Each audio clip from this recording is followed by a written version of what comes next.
Bueno, pues buenos días, soy Jeffrey Jensen, estoy aquí, tengo el honor de presentar a Eloy Martínez Corrales, que yo creo que ya conocemos todos, sus trabajos, sus libros, sus artículos, sus capítulos sobre España en el norte de África, sobre, bueno, historia de España, historia del movimiento obrero, muchas cosas, la imagen del Magrebí en España, etc. Y además de saber un montón y seguramente va a aportar un montón aquí, también es un hombre, yo creo que me gusta provocar un poco. Entonces, bueno, pues ya tienes una hora para provocar y más.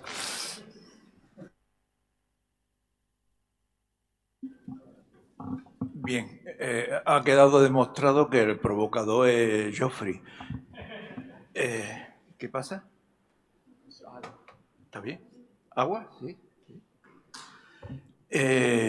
Bueno, en primer lugar, dado que se supone que estoy especializado en las relaciones hispano-árabes, hispano-musulmanas, pues tengo que comenzar pues denunciando el terrorismo de Estado que sistemáticamente practica Israel desde 1948.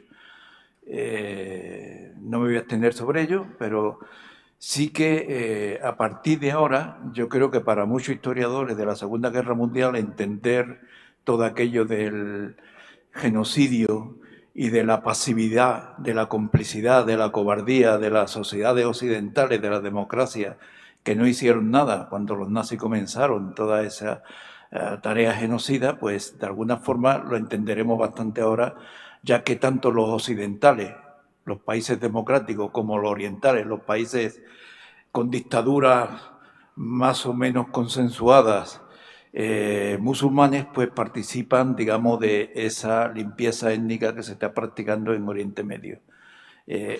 Por fin estamos hermanados Oriente y en Occidente en aplastar al pueblo palestino. Y hablando de violencia, voy a hablar de otra violencia. La violencia en el momento de la independencia del protectorado español de Marruecos. Es decir, no voy a hablar de la parte francesa, se supone ya que conocemos bastante, y voy a hablar de eso. Era un tema que hace tiempo que me viene interesando, pero nunca me había metido. Y cuando le comenté a Gonzalo que, bueno, participaría en este coloquio con este tema, pues me dijo que le parecía muy bien. Bueno, no es de extrañar. Todo lo que le digo a Gonzalo dice que le parece bien, lo cual me hace sospechar que algo no debe funcionar, ¿no? Pero bueno. Pero mi sorpresa fue ver que me metió en la ponencia inaugural. Yo tenía pensado hacer una faena de aliño, que se dice en términos taurinos, una faena de aliño aseadita, pero poco más, porque era simplemente poner en orden lo que yo sabía y lo que yo pensaba a lo que podía dirigirme una inmersión en este ámbito, en este campo, en este tema. Y es lo que voy a hacer ahora. Es decir, no esperes grandes cosas, simplemente pues una serie de ideas más o menos hilvanadas con cierto tino y poco más. Empiezo por una pregunta que puede parecer retórica, pero no lo es. ¿Qué sabemos? Sabemos muy poco. No he podido hacer un estado de la cuestión al respecto, porque algunos de ustedes sabéis que tengo mi biblioteca en Barcelona y que aunque voy a menudo, no siempre me llevo a Sevilla los libros que necesito para estudiar los temas en los que estoy metido y por lo tanto eso me causa pues una separación dolorosa de mis libros con los que podría resolver muy bien un estado de la cuestión para un tema como este. Pero sí que como una muestra de lo que hay al respecto, es decir, de lo que se ha publicado sobre la violencia en la lucha por la independencia en la zona española del protectorado hispano-marroquí, pues vean ustedes cómo significados historiadores como Daniel Rivel, Susan Gilson, José Antonio González Alcantú, Jean Wolf y otros, pues no dicen absolutamente nada. Es cierto, repito, que hay lecturas que me faltan. Abdelmajid Ben Jejun seguramente dice algo, pero no lo recuerdo. Y otros más, pero lo dejo ahí. Es decir, se ha dicho muy poco o no se ha dicho nada al respecto. En los franceses y la literatura anglosajona no extraña porque están acostumbrados a no tener en cuenta la zona española del protectorado español de Marruecos. Es decir, ese millón de marroquíes sometidos al dominio colonial español no le interesa al grueso de la historiografía mundial que se encarga de este tema. Tampoco a buena parte de los historiadores marroquíes, incluso los del norte que se ocupan del tema. Hablan del protectorado español de Marruecos, pero en realidad habla de la zona francesa. Y alguna cosilla, salvo excepciones que mencionaré después. Y con la historiografía española pues pasa igual. Hemos avanzado mucho en lo que a la revisión historiográfica sobre el protectorado español de Marruecos, pero tenemos enormes carencias, enormes lagunas, aunque afortunadamente se van completando, se van, digamos, rellenando algunas de ellas. Pero en este caso, en mi opinión, no hemos avanzado nada. O a lo mejor resulta que hay un artículo por ahí escrito no se sabe dónde que sí plantea estas cuestiones. Pero, repito, yo no lo he encontrado. Sí que, bueno, aquí ha habido, se ha desprogramado un poco, se ha descompuesto un poco el PowerPoint, pero eso es culpa de la Complutense, no del autor del PowerPoint. ¿Quién ha hablado de este tema? Aunque poco, Muhammad Ibn Hakim es quien más ha hablado. No he podido releer todo lo que ha publicado porque quien se haya interesado por este personaje crucial para entender el protectorado español de Marruecos sabe que es casi imposible acceder a determinados libros suyos, es casi imposible. Y también por las razones que digo, pues los tengo en Barcelona y he podido consultar muy poco de él. Básicamente el libro que Rocío Velasco de Castro le dedica, pero solamente para el periodo 1950-1953. Quiere decir que el periodo más importante, 1956, por los acontecimientos terribles de 1956, quedan fuera de su campo de acción. Y después hay otro artículo interesante en los cuadernos del Archivo General de Ceuta, de Lucía Calancha y Muhammad Benabú, hijo del dirigente del mismo nombre y apellido, que muere en un accidente de aviación cuando llegaba desde Pakistán a Tánger y que es uno de los hombres implicados, importantes nacionalistas del norte, implicados en esa lucha por la independencia. El hijo, desde entonces, está muy volcado en realzar la figura del padre y fruto de ello ha sido ese artículo, aparte de lo que haya publicado en árabe, a lo que no tengo acceso, no soy arabista. Es decir, que estos son los mimbres con lo que he confeccionado ese estado de la cuestión, digamos, aproximación al estado de la cuestión. Hay dos momentos importantes en esa violencia a la que me refiero. Uno es 1948 y el otro 1956, como les decía. Los acontecimientos de 1948 son relativamente conocidos porque se ha publicado, pero muy poco. Es decir, en realidad se ha publicado, podríamos hablar en términos de páginas, pues no llega ni a la 50 de páginas, lo cual es significativo. Lo que voy a hacer a lo largo de esta exposición es partir de la memoria a la que he podido acceder, memoria popular de los ambientes en los que me crié, memoria familiar, la familia que me crió y la memoria personal, que es diferente. No son, digamos, categorías que haya establecido la historiografía, la sociología o todos los que se ocupan de la memoria. Hago un uso muy libre de todo ello. Yo creo que está bien que se lean lo que se publica, se acepten todas las categorías que surgen por ahí, pero hay que tener también a veces criterios propios para exponer lo que uno presenta y lo que uno defiende, lo que uno pues postula. Ese, en mi caso, ese prefiero que sea mi caso. La memoria popular. Bien, yo recuerdo cuando pequeño y cuando joven que existía un cierto resentimiento por parte de la población española de Tetuán y sobre todo de Ceuta, que es donde digamos que viví más tiempo y con cierto uso de razón, si es que alguna vez lo tuve, y ese resentimiento se expresaba en un comentario muy extendido. Hoy en día ya no lo oirán, salvo que a una persona muy mayor, pues le pregunten y le sonsaquen. El comentario era de que había habido una manifestación de musulmanes dirigiéndose desde los barrios exteriores de Ceuta hacia el centro de la ciudad y que a la altura del Puente Cristo la Policía Nacional los dispersó, como la Policía Nacional solía dispersar, con porras, etcétera. Y siempre había la jactancia y la risa de que todas las puertas del campo, es decir, los caminos que conducían desde los barrios periféricos hasta el centro de la ciudad, pues estaban sembrados de babuchas, algún que otro fez o gorros morunos, como se le llamaba entonces. Eso ocurrió con motivo de las manifestaciones de 1948 o 1956 o algún otro acontecimiento. No lo sé. Eso forma parte, digamos, de la memoria compartida de la que yo escuchaba y hice mía, pero nunca me había preguntado realmente a qué acontecimiento se refería a aquello, salvo en esta ocasión. Pues bien, para esas manifestaciones, incluso algunas previas, tenemos el testimonio de María Rosa de Madariaga.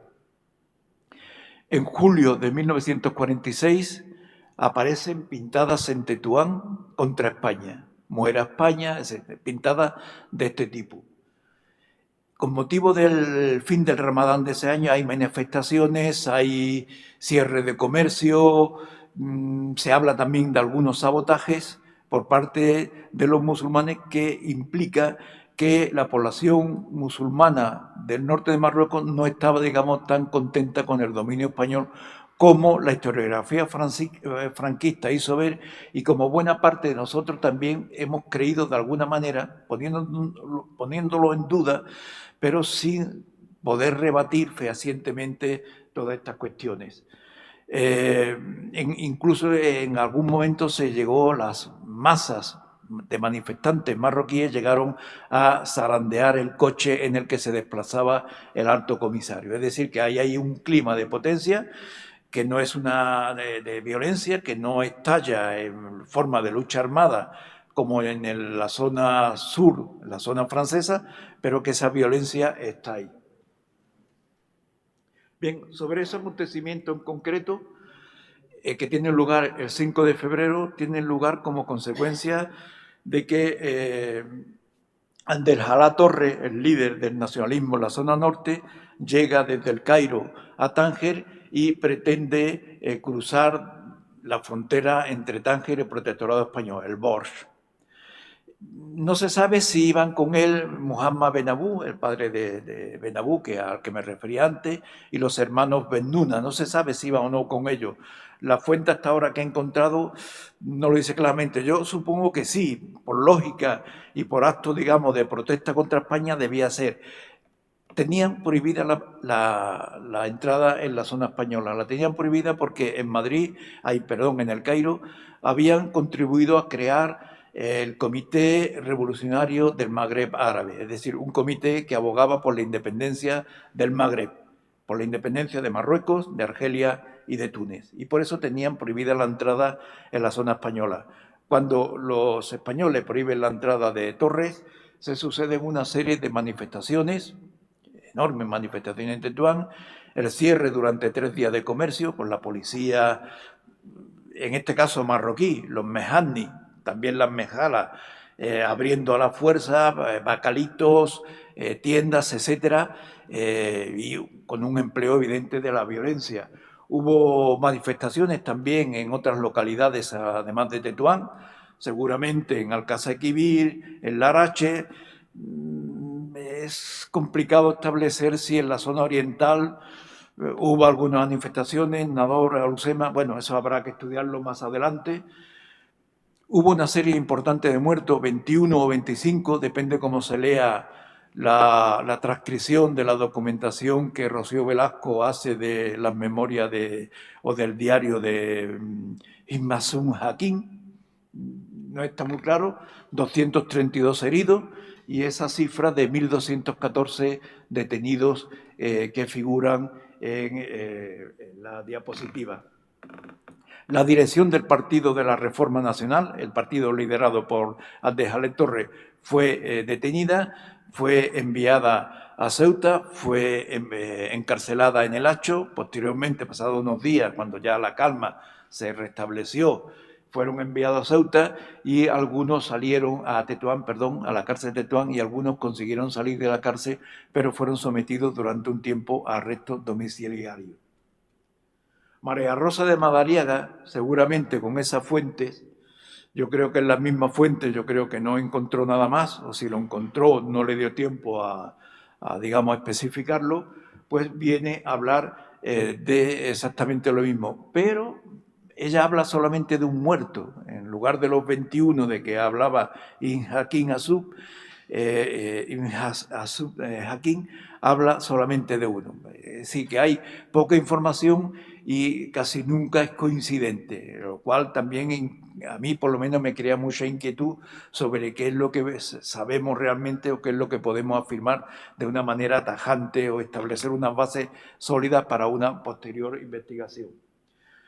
Ella insiste también en algo que Ibn Hakim no habla apenas: los sabotajes, el corte de líneas eléctricas, el ataque a propiedades de marroquíes, muy colaboradores de los españoles y también de españoles, a propiedades, es decir, almacenes, tiendas, algunas fincas rurales, etc.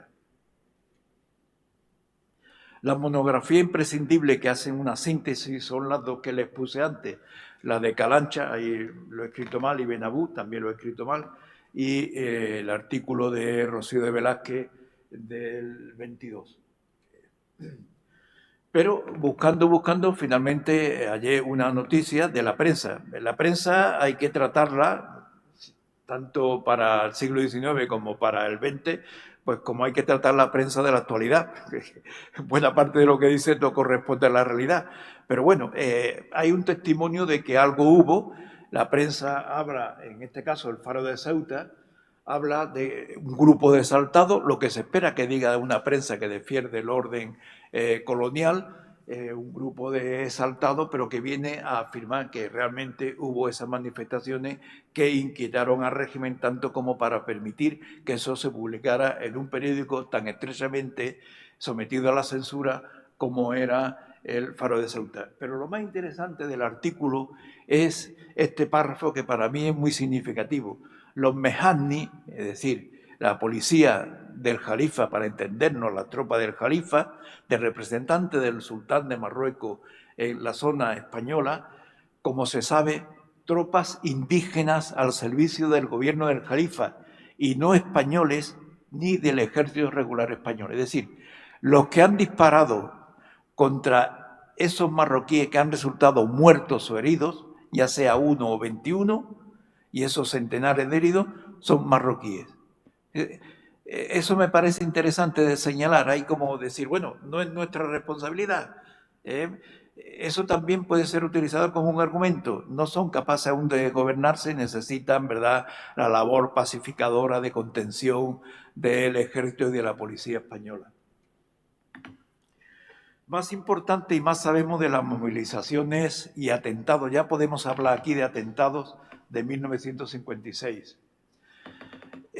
Hasta mediados de los 60 era muy frecuente escuchar quejas de españoles que habían vivido en Tetuán, en Alcazaquibí, en Larache, y se habían trasladado en el momento de la independencia o un poco más tarde su residencia a Ceuta o a Melilla.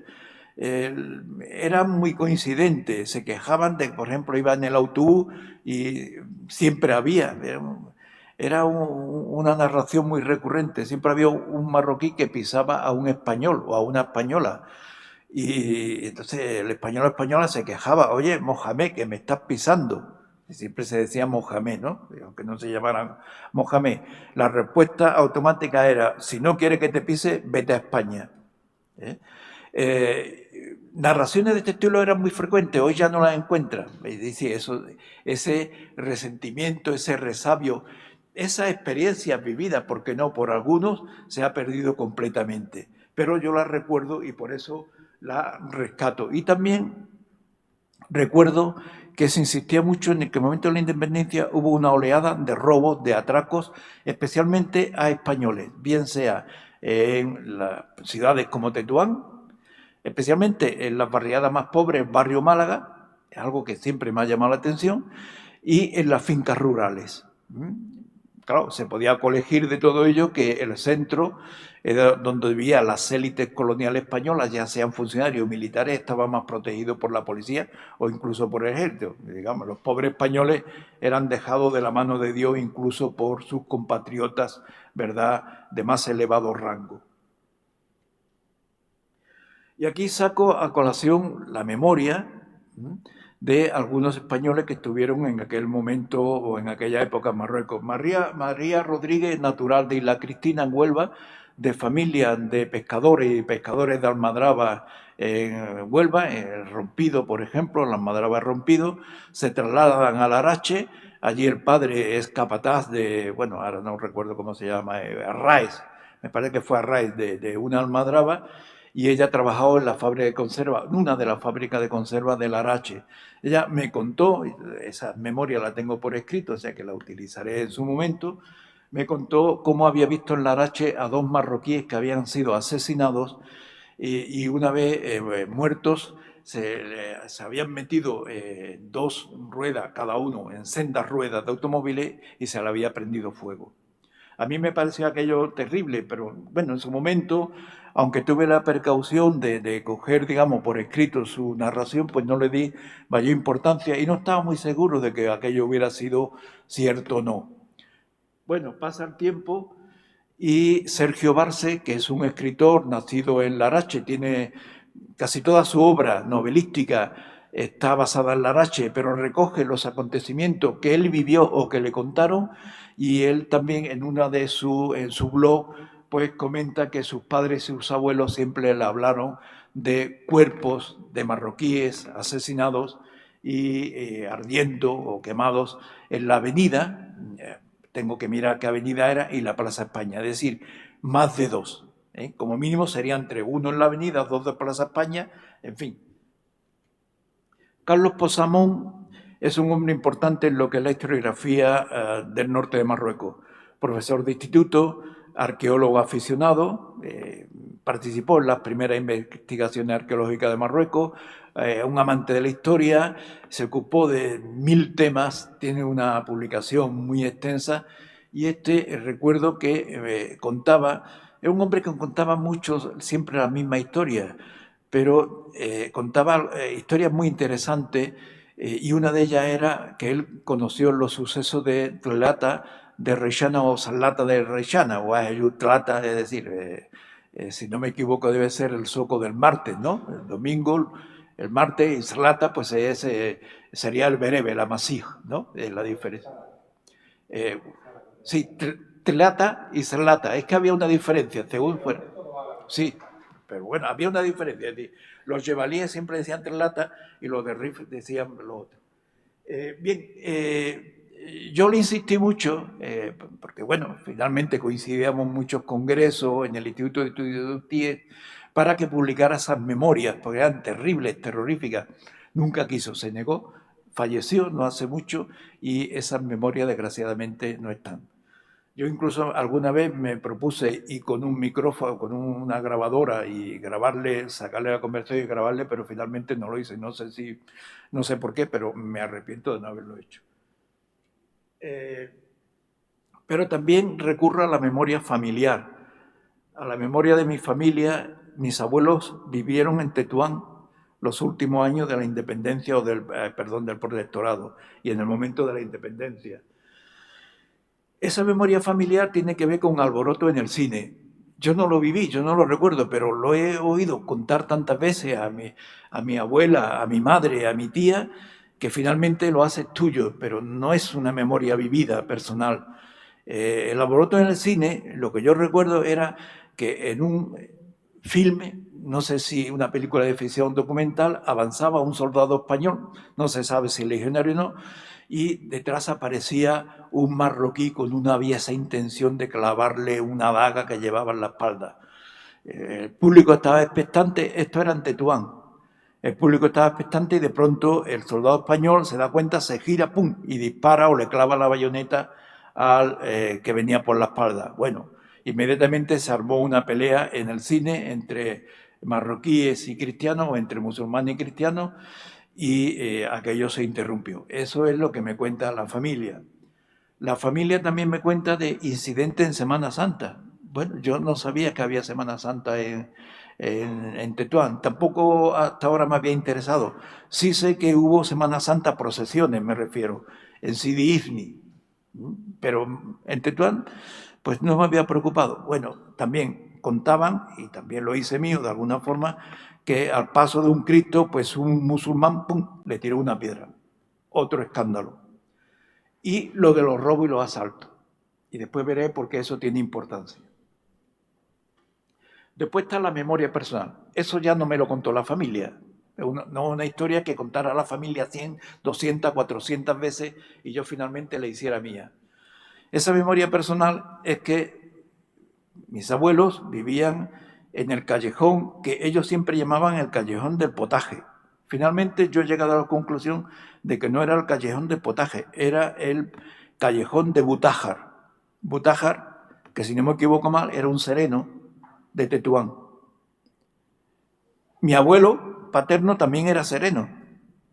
Entonces había cierta lógica de que ese callejón, que era propiedad de los Butájar, en el que había dos casitas, bueno, eran en realidad dos barracas de mampostería, fueran alquilados a dos españoles. Un tal Rufino con dos críos, un niño y una niña, y a mis abuelos.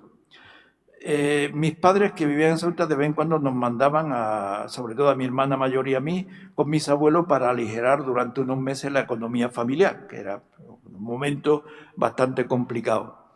Bien, yo, el hijo del otro español que vivía en el callejón, Rufino se llamaba, y yo pues solíamos jugar con los dos hijos de los Butájar.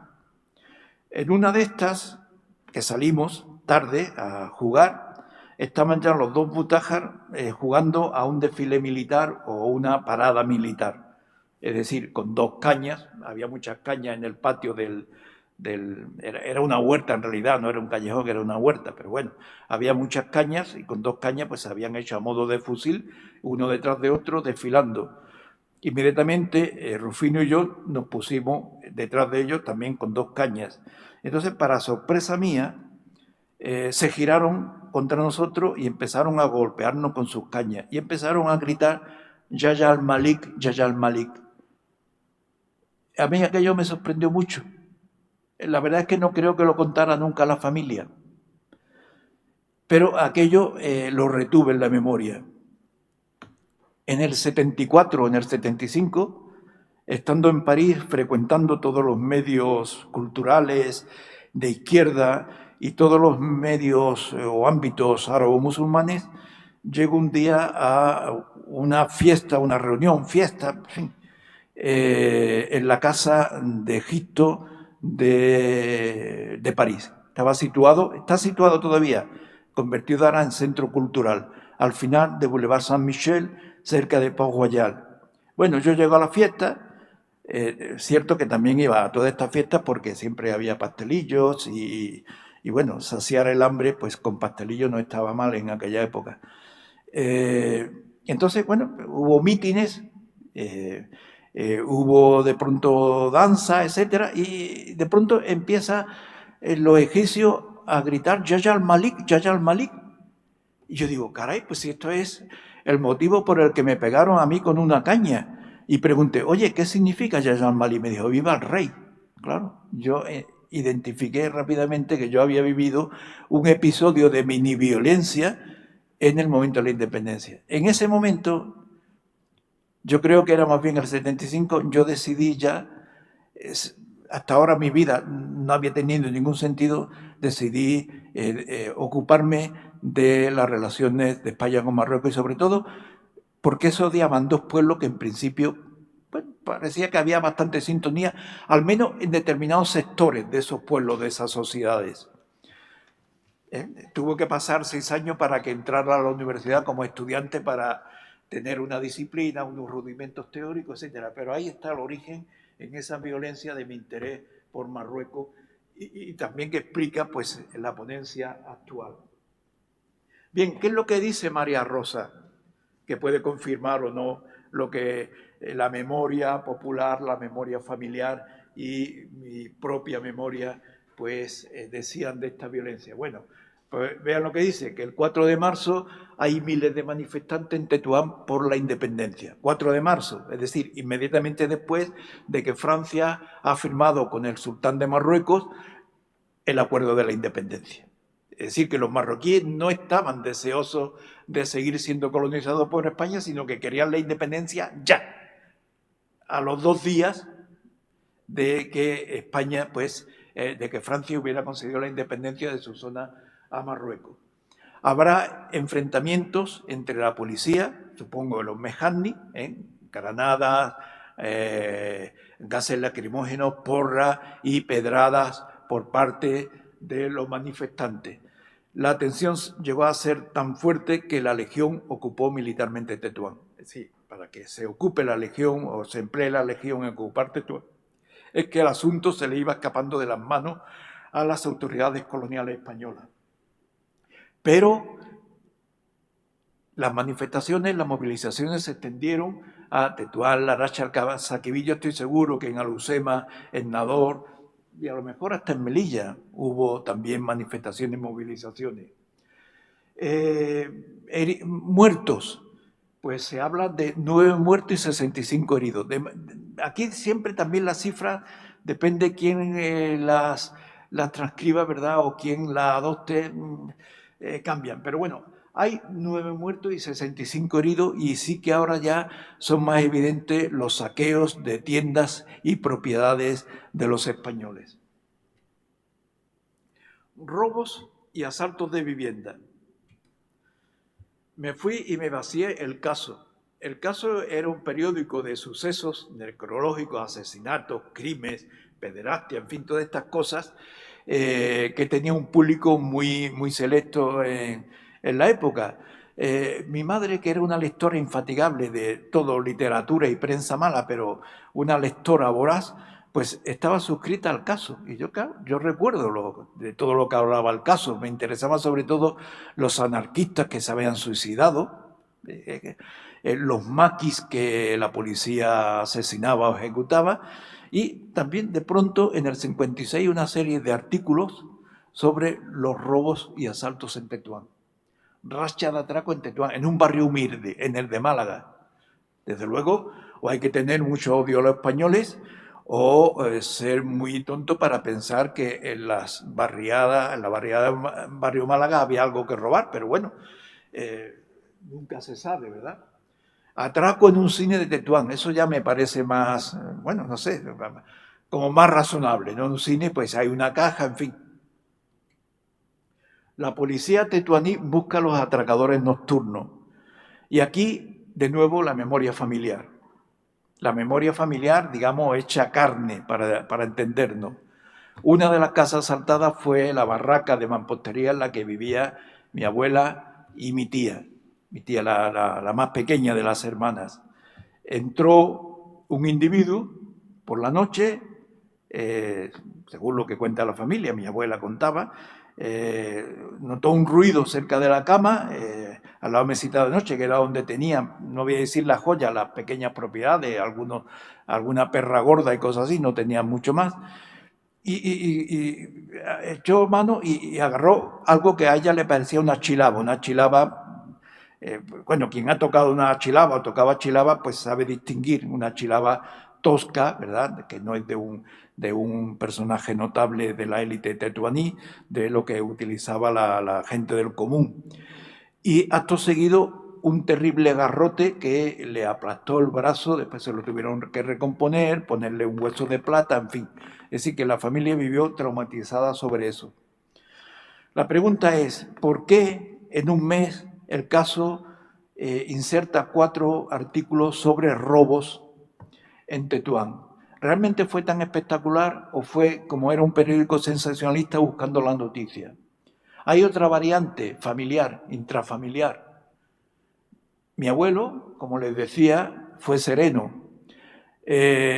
Además de sereno, tenía otra especialidad. Yo creo que su especialidad fundamental fue la de maltratador de mi abuela, básicamente. También de sus hijos, entre ellas mi madre. La familia, hay una parte de la familia sostiene que fue un marroquí pagado por mi abuelo para asesinar a nuestra abuela. Bueno, yo no termino de creérmela porque no tenía necesidad para estar con otras mujeres de asesinar a mi abuela. Es lo que había hecho siempre desde que se casó. O sea que pero bueno, está ahí. Quiere decir que también hay que contemplar todas las hipótesis. Pero creo que coinciden en que realmente hubo una serie de asaltos y que, como desgraciadamente pasa muchas veces, el odio se concentra más entre las clases populares que a veces compiten por un medrugo de pan, cierto auxilio social, ciertos ambulatorios populares, en fin, cuestiones como esta que hace que, aunque yo soy, digamos, partidario de la amplia mayoría de la población, de los más desposeídos, pero que con poca esperanza que también de esto saquemos algo en claro. Hubo atentados. Aquí he recurrido al socialista. Por primera vez desde que el terrorismo hizo aparición en Marruecos ha estallado una bomba en la zona española. La verdad es que, como está escrita la noticia, fue en un café, ocasionó 6 heridos. Bueno, esto podía ser imitar ya lo que hacía el FLN en Argelia, una bomba en un café, que se supone que es mucho suponer, que nada más que iban los cristianos o que era de cristianos. El periódico no lo dice, si hubieran sido de cristianos lo hubiera dicho. Puede dar la impresión de que en realidad fue un fallo, es decir, que el que llevaba la bomba explosionó. Bueno, hay que estudiar ahí, hay que sobre todo ver documentación del Haga, que tengo algo, pero no lo he encontrado porque lo tengo entre los papeles de Barcelona. Es un comodín que esté utilizando, no lo de los papeles en Barcelona, la biblioteca en Barcelona. También en el caso tenemos esta noticia de una bomba en el Hotel Dersa, que no llegó a estallar. Era un aviso a las autoridades españolas. Es decir, que nos estáis ayudando a poner bombas o a llevar armas y a colocar artefactos explosivos en la zona francesa.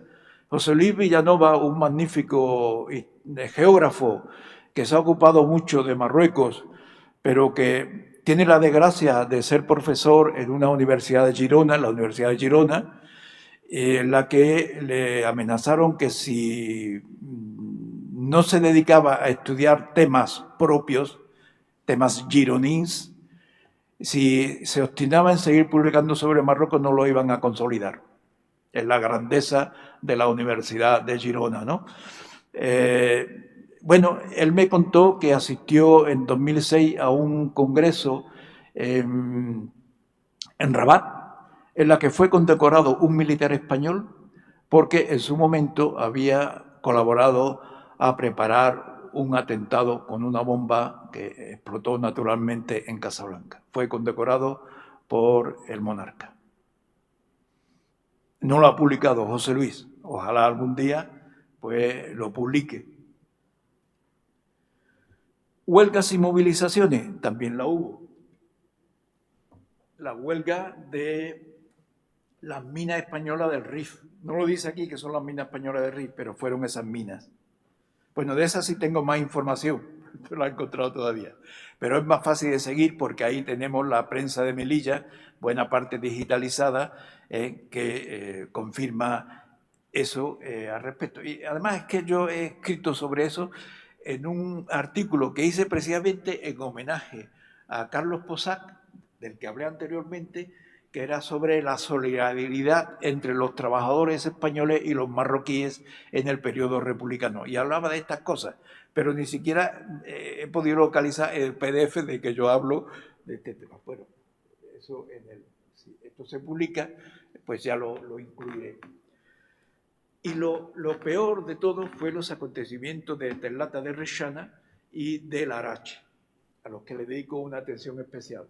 Bueno, para esto parto del testimonio de Antonio Poveda Fuente, que era director general de una empresa que se dedicaba a sacar curtientes de las mimosas. Las mimosas, a pesar de tener un nombre muy sugerente, pues resulta que tienen tanino, y pues a través del tanino pues se obtiene curtiente, y tenían pues unas fincas por toda la zona del Lucu, la zona en torno al Arache, y él tiene unas memorias, son 4 folios. Es un informe que envía a sus superiores en Madrid, un informe que no ha circulado y sobre todo no ha circulado la versión completa, sin censura, que el mismo Poveda hizo de su informe, que la hija guardó y la hija se lo envió posteriormente a Sergio Barce, del que hablaba antes, y que está colgado en internet, en el blog de Santiago Barce. ¿Qué es lo que dice él? Él dice que el Melali, que si no me equivoco era era cadí no sé si de la Cábila del Sahel, no lo sé, había sido nombrado por el Istiklal. Estamos en abril, es decir, el 7 de abril España firma, o Franco firma con Mohamed V la de independencia de la zona española. Pues en inmediatamente después de la firma de la independencia de la zona española, el Melali se presenta a la autoridad española y dice, el Istiklal me ha nombrado caí de las tribus de las cábilas del Jolol y Tilij, que está al sur del Arache. Después mostraré un plano, un mapa. Y se iba a presentar en el siguiente zoco. ¿Qué pasa? Eso provoca la reacción inmediata de Mohamed Khaled, el rey suní, el único hijo vivo que quedaba del célebre caudillo rey suní, que tan mal trajo de cabeza a los españoles durante los años 10, en la década de los 10 y 20, y no iba a consentir que se nombrara un caí por una autoridad ajena a él, que era Bajá del Arache, y un colaborador a ultranza de los españoles. Raisuli con su cuñado Muley Ahmed, no sé por qué era Muley, porque Muley solamente tenía derecho a ese título la familia del sultán, o el sultán, pero bueno, Muley Ahmed y varios mejanni del Bajalato del Arache se presentaron en el zoco. ¿Y qué pasó allí? Que cuando Raisuni comenzó a hablar como Bajá, buena parte de los asistentes, miembros del Istiklal, hay que suponer, empezaron a apedrearlo. La respuesta de Raisuni, de su cuñado y de los mejanni fue disparar sus armas, metralletas y fusiles, contra los que le apedreaban. Resultado de 7 a 10 muertos. Lo interesante es que en ese momento estaban allí el interventor local de la cábila del Joló y Tilij y el interventor regional, el del Arache, un comandante y un capitán del ejército español respectivamente. ¿Qué hicieron? Pues cuando vieron que la cosa se estaba calentando, dijeron, tenemos que inspeccionar unas obras que está a 1,5 kilómetros y vamos corriendo porque es de mucha... Y se quitaron de en medio. Es decir, no supieron, no pudieron, no quisieron, se acobardaron y no se mediaron para evitar la tragedia que significa que esos hombres 7 o 10 o 8 y 11 murieran. Ahí tienen aproximadamente la estrellita en rojo, la Arache, la Tellata de Rechana, la estrellita y las cábilas que rodean, en las que están, digamos, concernidas Benigorfet, Beniarós y Sumata. Beniarós es la cábila, digamos, la cábila natural de los Raisuni, y que eso significa un enfrentamiento entre cábilas o entre seguidores del Istiklal y los seguidores del Raisuni. El 17 de abril, Raisuni y los suyos que han huido precipitadamente después de los acontecimientos de Reixana, han huido a Larache, se embarcan en 2 automóviles y se dirigen a Ceuta, y desde Ceuta son trasladados a España. Raisuli vivirá exiliado en Madrid hasta el 60, me parece. En el 60 a San II le perdona, lo amnistía, vuelve a Marruecos, recupera sus propiedades, pero finalmente el hombre vuelve a Madrid y fallece en el Hospital de Madrid en 1964. Se supone que con la mujer, los hijos, el cuñado y algunos de sus seguidores, se supone. En esos momentos, o poco después, 500, 600 manifestantes asaltan la casa del Bajá, la queman, etc. Todo esto del informe de Poveda, cuya casa estaba justamente al lado del Palacio de Raisuni, separado solamente por un pequeño y estrecho callejón. 5 mejani defienden la casa y cometen el error de defenderla hasta la muerte, porque comienzan a disparar y después tendrá un trágico final. Casi inmediatamente después aparece un capitán español al mando de Mejasni, de la policía marroquí, y en lugar de contener a los manifestantes se unen a los asediantes de la casa del Bajá, es decir, comienzan a disparar contra los 5 Mejasni que se estaban defendiendo en la parte interior. Resultado, uno de los defensores de la casa fue quemado vivo. En la calle, además, en 3 inmensas hogueras ardían otros 3 individuos. Seguramente los 5 fallecieron de idéntica manera, aunque aquí contabilizados solamente 4.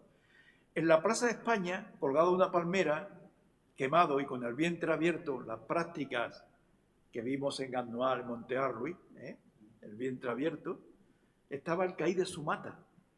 Es un caí de Sumata. No es cualquiera, no es un Mejani, que te han dicho dispara contra aquello y los jefes han ido. Es un caí.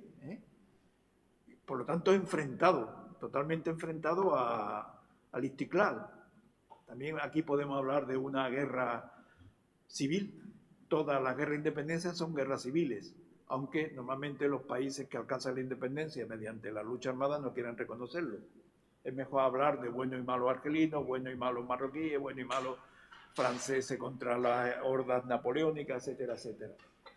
Bueno, y comienzan o hay otro incidente luctuoso, y es que un control que en el Jemis del Sahel, es decir, el zoco del Jemis del Sahel, un control montado por el Istiklal, es decir, la autoridad ha desaparecido, dispara contra un camión y matan a los ocupantes. Argumentarán que es que había un cargamento de fusiles. Bueno, eso es una cosa que habrá que aclarar en su momento. Y a partir de ahí hay toda una serie de acontecimientos, se desborda. Ya, ¿cómo voy de tiempo? Ya 10 minutos, 15 minutos. Bien. A partir de ahí no hay autoridad, ni, como dice el informe de Poveda, ni española ni indígena. Es decir, ni el ejército español, ni la policía española, ni la Mejani, ni la Mejala del Jalifa. Ha desaparecido. Los Mejani y las Mejala que están en el terreno, están disparando, están controlando, dominan, son las Mejalas del Istiklal. El traspaso de poderes aún no se ha hecho. Se ha firmado en Madrid, pero digamos, el traspaso de poderes de una autoridad a otra, que hubiera debido contener los desmanes, la violencia, pues no se ha efectuado. Y en ese vacío de poder es el que ocurren todos estos acontecimientos, que seguramente fueron más importantes de lo que parece.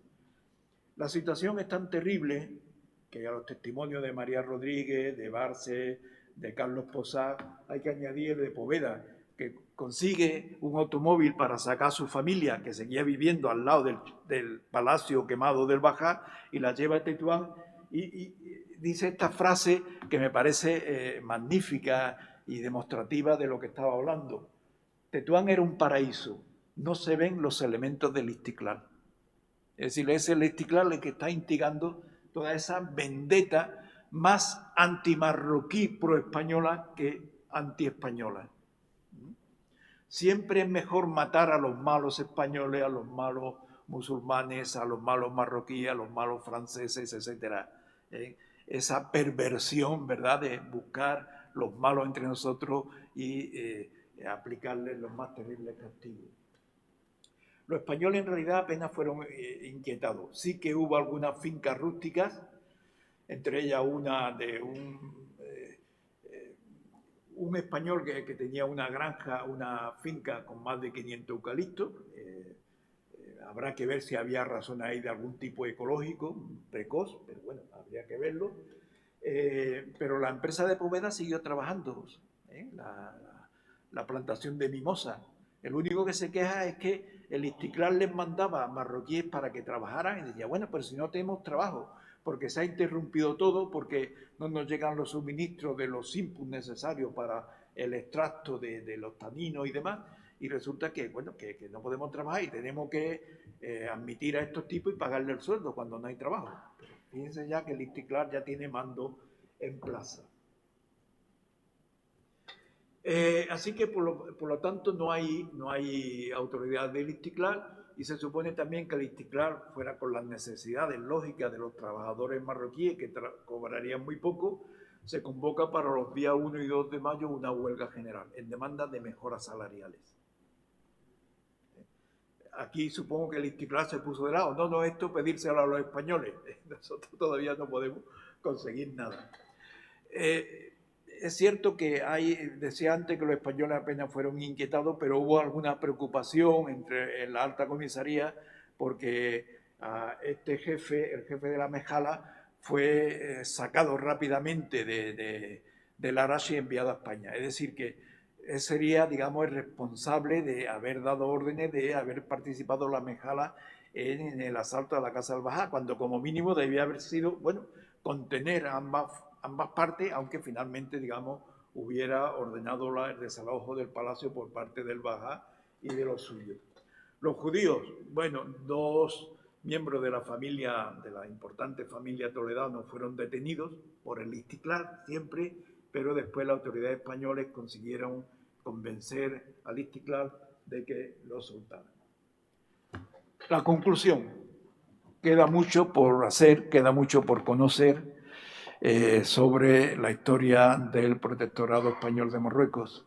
Es hora ya de que dejemos de mirar siempre hacia los mismos puntos y extendamos ya nuestras miradas hacia temas novedosos que ofrecen dificultad de desbrozar los caminos, los primeros caminos, pero que es absolutamente necesario, porque si no terminaremos, a pesar de los avances experimentados por la historiografía española sobre el protectorado de Marruecos, cosa también aplicable a Guinea, pues terminaríamos hablando siempre de lo mismo, cosa que no es de desear.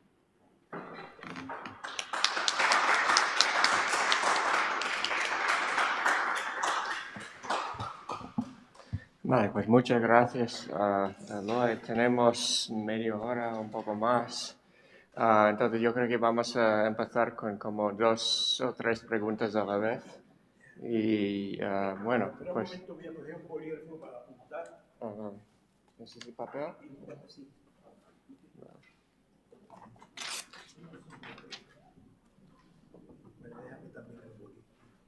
Vale. Entonces, Nacho y Gustavo. Y bueno, y sí, al final. Sí. Manuel, sí. Ok. Pues sí.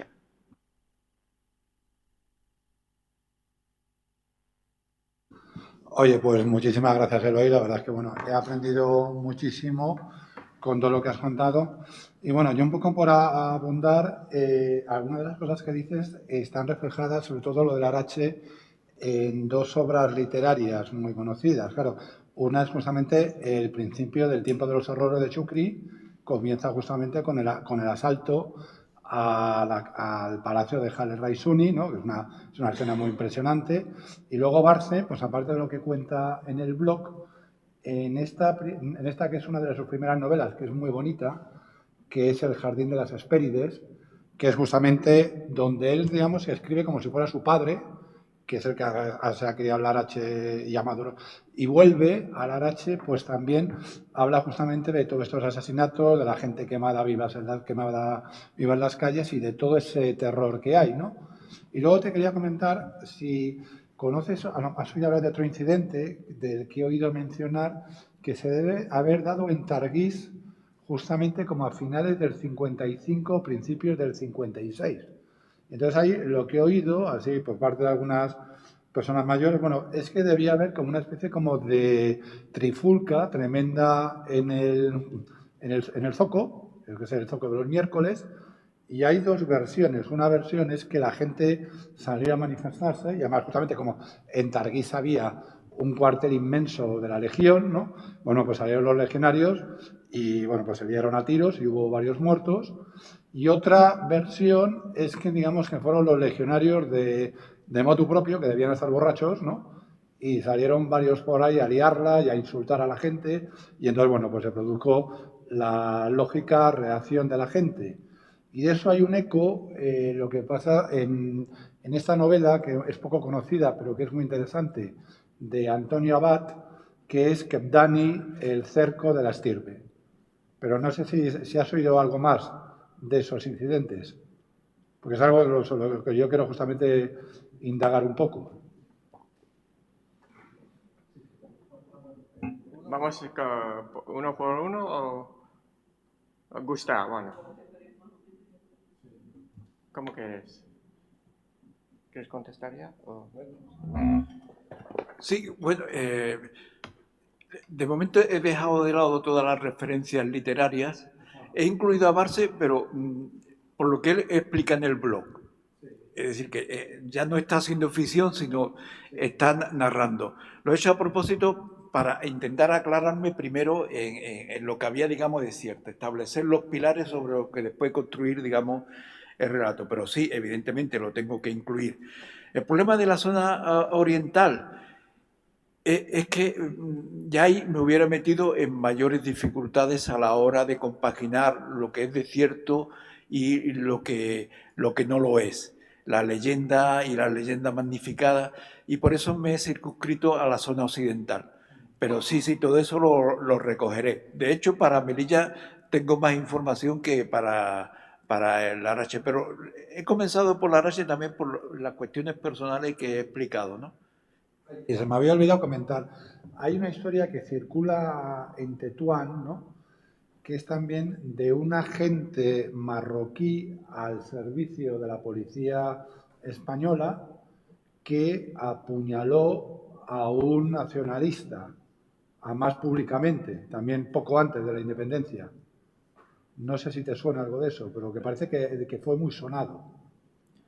Esto no me suena, pero el problema de esa guerra civil es un tema muy potente Sí, que yo pretendo esclarecer. Porque básicamente la violencia va a ser sí. entre marroquíes. Fuera parte de episodios como lo de la Legión. El problema de la Legión es que merece un estudio aparte. ¿Por qué? Sí, Porque el problema de la Legión está muy ligado con la leyenda de la Carta Blanca. claro. Esa leyenda de la Carta Blanca que se decía, bueno, el comandante o el capitán tal dio o está dispuesto a dar carta blanca contra los marroquíes. Y era como un deseo de que se diera y también un deseo que muchos legionarios seguramente pues, tendrían, pero que no se sabe muy bien si se dio en alguna ocasión o no. O por lo menos faltan testimonios fehacientes que te permiten decir, bueno, en este caso sí, y esto nos permite ahondar más. Hay mucho de leyenda, pero seguramente la leyenda siempre brota de algo de realidad. Pero es que, claro, conociendo la Legión, es muy complicado entender que haya iniciativa propia hasta ese punto. Si la Legión comete algún desmane, de alguna forma hay como una especie de permiso tácito o mirar hacia otro lado por parte de los jefes. Al menos mi opinión por ahora, aunque si encuentro información que me demuestre lo contrario, cambio, digamos, de actitud inmediatamente. Muy bien. Yo, si puedo, una cosita. Entre los legionarios hoy en día, los legionarios que estaban, por ejemplo, en Ceuta en los años 80 o 90, esta leyenda, la Carta Blanca, que todavía lo tienen para responder a algo en el príncipe o cualquier cosa, es muy potente y sigue muy vivo. Y ese problema de la Carta Blanca es un poco lo que yo explicaba en el seminario de hace unos días sobre los documentales españoles, coloniales españoles. Y es que la leyenda de la Carta Blanca, que es un subgénero de la respuesta que le vamos a dar, la merecida respuesta que le vamos a dar a Marruecos, que se anuncia en el 56, que se anuncia en el 75, que se anuncia, incluso está también presente de alguna manera cuando la isla del Perejil, y que nunca se da, es lo que va a deslegitimar, crea una frustración en el ejército y contribuye a erosionar la legitimidad, entre comillas, que ganó el ejército en la guerra civil española, en la guerra de Marruecos primero y en la guerra civil española después. Y el ejército, digamos, frustrado se descompone, o esa frustración de que nunca se dio esa respuesta ni esa Carta Blanca es la que contribuye a que el ejército en los momentos críticos de la transición pues no estuviera tan unido como hubieran deseado los sectores más conservadores, de lo cual pues yo creo que nos beneficiamos todos, aunque según algunos no nos beneficiamos tanto, pero bueno. Bueno, pues Gustavo y después Juan Pedro. Sí, yo quería preguntar si por algún lado has encontrado indicios, sospechas o incluso mito de violencia sexual, que en los casos de la colonización es muy frecuente en el caso de Argelia, en el de Congo, en el de Guinea Ecuatorial, en el que a veces es muy difícil evaluar hasta qué punto podía ser real o no. Hay algunos casos en que los indicios apuntan que sí, en otros casos la misma prensa oculta porque sería como una vergüenza, un deshonor. El deshonor de la mujer supondría un deshonor incluso en la nación. Entonces, hay una cierta ambigüedad en que a veces es muy complicado, pero en el caso de Guinea sí que pistas vas encontrando continuamente, es decir, bastantes. En el caso de Marruecos, en algún caso has encontrado que suene, que se comente, que haya algún rumor sobre esto. Yo creo que no, pero quiere decir que no he visto toda la documentación o la documentación que sería susceptible de relevar esto. Hay diversos motivos. Aunque lo lógico del colonialismo es el colonizador, y sobre todo las tropas del colonizador, abusa de la mujer del colonizado, en el caso español en Marruecos, pues no está tan claro eso, para una parte importante de los colonizadores y de las tropas. No había ningún deseo, digamos, de abusar de la mujer del otro, porque además se suponía que eso conllevaría a contraer terribles enfermedades sexuales. Y entonces volver al pueblo para los soldados, los simples soldados, con una blenorragia o peor, una sífilis, pues era terrible.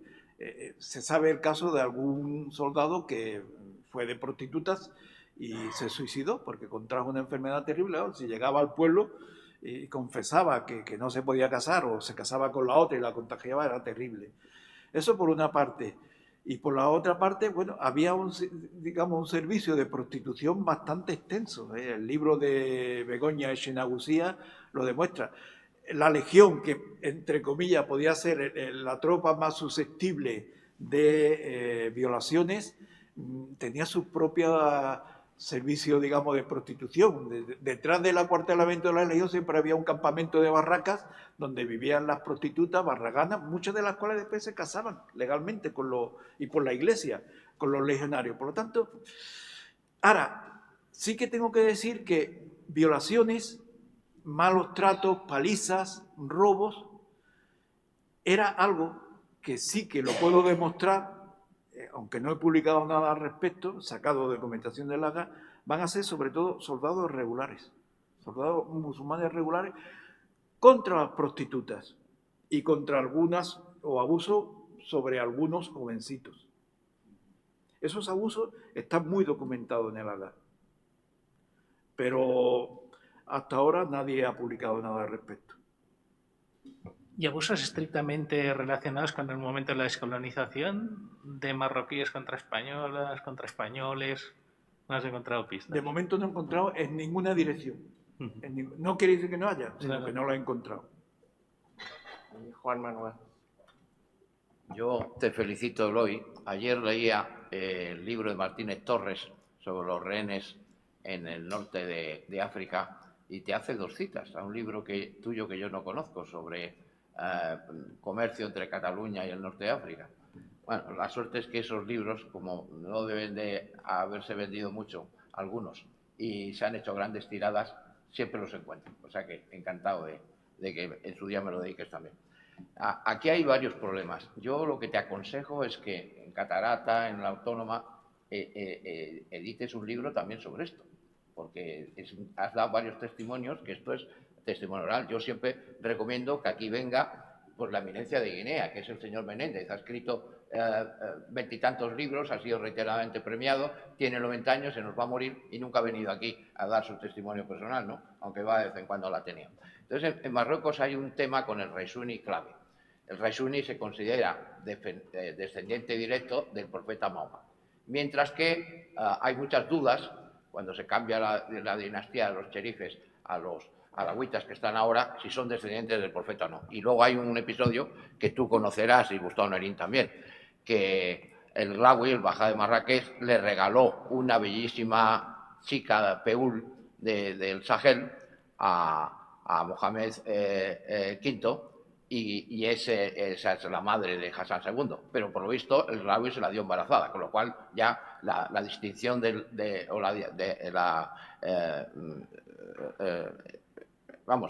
la herencia directa del profeta ahí se corta. Y entonces hay esa lucha que el rey Suni engañó, por eso había un libro que decía amigo y enemigo de España, engañó muchas veces porque él consideraba que era el que tenía que ser el Bajá, y ya sabes que a veces se llevó bien con Silvestre o se llevó mal, y eso dio lugar a una serie de enfrentamientos y muertes innecesarias de españoles. Después ahora hay un rey Suni que ha escrito algún libro con Basilio en la colección Casa de África, que yo creo que vive en Madrid. Inclusive a mí me pidieron ayuda porque el cementerio musulmán en Madrid es el que hizo Franco para la Guardia Mora. O sea, no se ha hecho otro. Pero claro, ha llegado un momento que hay tantas tumbas de los muchos musulmanes, emigrantes o no, y de otros países, no solo de Marruecos, que el señor alcalde del PP de Griñón, porque está en el antiguo aeródromo militar, se le ocurre más ni menos que hay que quitar la mezquita. Hombre, sí, hasta ahí podríamos llegar. Yo escribí, que fue compañero mío, profesor muchos años de altos estudios internacionales, el actual GEME, Amador Enseñat, y en fin, en ese tema parece que me hizo caso y no se tocó la mezquita. Y después, otro tema que yo quería recordar es que, por eso digo que todos estos testimonios orales que tienes tú de tu familia, debías de escribirlos. En realidad, los franceses eran los que querían la no independencia de Marruecos, o retrasarla todo lo contrario. España mantuvo sus bases militares, como tú sabrás, varios años después, con connivencia de Marruecos. Y Abdelhalek Torres, en su etapa de nacionalista marroquí, está refugiado en España, ayudado por España y ayudado por el gobierno español. Y termino con un tema fundamental, porque ahora se ha descubierto hace poco en las batallas de la Acción Unitaria, Geoffrey lo sabrá por Fernando Calvo y alguno más, pues que, por ejemplo, la bandera de Falange de Marruecos está toda compuesta por marroquíes, porque estaban muy disgustados del bombardeo de Tetuán. Bueno, pues hay una entrevista en el Hotel Felipe II, en el cual pues, le plantea el primo hermano de Franco y su ayudante, le plantea, bueno, ¿qué va a pasar con Marruecos? Claro, con ese mito que había del protectorado. Y claramente Franco le dice a su primo hermano, al Micián le debemos todo, todo, o sea, la victoria en la guerra civil. Por lo tanto, si el Micián nos pide la independencia de Marruecos, se la tenemos que dar. Y se acabó ahí la discusión de algún nostálgico colonialista que quería alguna cosa. Pero vamos, estás tocando un tema fundamental, que es una pena que estemos tan pocos aquí en algo tan importante, y ya te digo, debías de escribirlo hoy para ayudar bastante a la investigación de estos temas. Bueno, algunas cuestiones sobre los cementerios musulmanes en España. Está muy reciente un libro magnífico de Jordi Moreras, pero no recuerdo ahora el título, pero bueno, es sobre cómo ser enterrado en España o en Cataluña, en fin, no sé. Ser enterrado por aquí. Lo podéis encontrar fácilmente, Jordi Moreras. Tienen magníficos libros sobre musulmanes en Barcelona, en fin, es de los que más saben sobre los musulmanes y marroquíes en España.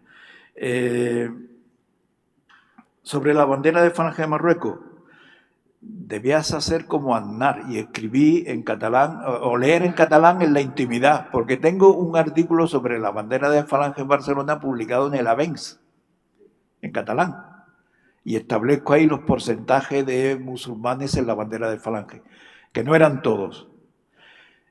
Eran minoritarios, pero una minoría que podríamos citar en un 40, 45, 50%. Importante. Sí. Y al elegirse el grave oficial, tiene que hacerse cargo del cabo de Tetuán.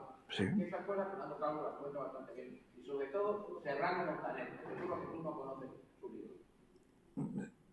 Bueno, lo apunto aquí. Sobre la bandera de Falange de Marruecos, tenemos ya la suerte, está disponible en Filmoteca Española un documental de Damián Sala sobre Tetuán, la ciudad blanca, y ahí aparece una ceremonia militar, por supuesto, de los sublevados en el 36, y aparecen sobre todo mujeres falangistas. He contabilizado, es difícil contabilizar, ¿verdad?, en la escena de los documentales, escenas, digamos, tomadas desde larga distancia, pero más de 300 mujeres vestidas de falangistas. Supongo que serían mujeres de las clases, de la élite colonial, porque la inmensa mayoría de los españoles de Tetuán, a los cuales los marroquíes les llamaban los remendados, eran tan pobres que no podían costearse un traje de falangista, así que serían las señoronas, las señoras, ¿no? Señora en el sentido de señoros, ¿no?, que se utiliza ahora la izquierda. Y sí, bueno, esas cosas sí tengo intención de publicarlas, pero bueno, ya veremos cuándo, porque como toco tantos temas, pues eso exige cierta premura.